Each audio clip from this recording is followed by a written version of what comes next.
We're on board Arvor 755 this morning on Sydney Harbour. We've been out testing and fishing out of this boat this morning around Sydney Heads. Arvor 755 is the bigger brother of the 555, which we tested late last year. The 755, obviously it's a bigger boat, but it's quite a bit different as well. You've got a nice spacious cabin up the front, which makes it more of a family fishing crossover boat. That said, there's actually heaps of fishing features down the back here and a nice spacious cockpit. We were fishing 2 this morning, but you could easily fish 3 without an issue.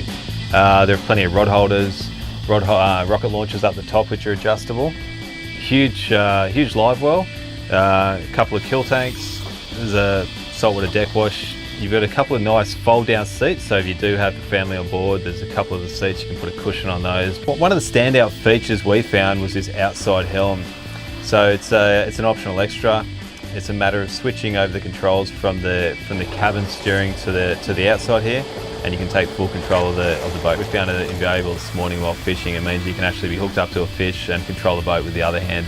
Or if you have 2 people fishing on board, at least the other person isn't inside, sort of locked away while you're fishing out the back. So it really keeps everything out the back here, and is, in my opinion, essential if you're getting this boat to do a bit of fishing off. On that note, it also has a Simrad sounder which is connected to the Simrad on the helm inside. All of these Arvors feature a offset cabin which makes one side quite easy to walk up. You can walk all the way up to the bow. On the bow itself there's a little bit of space, so if the conditions call for it, you can actually fish off there as well, which means there's plenty of room to fish on this boat. Powering the Arvor 755 is a Mercury Verado 225 horsepower.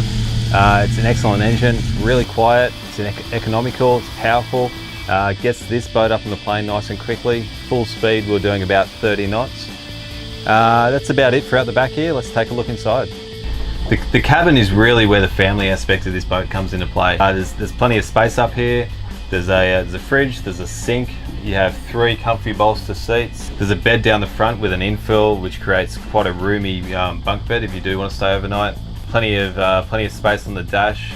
Excellent visibility and windscreen wipers, so you can see all around. It's quite a safe boat to drive. I've got a door here which I can open and close for extra ventilation or access to the bow. There's also a window on the other side for ventilation if it gets too hot.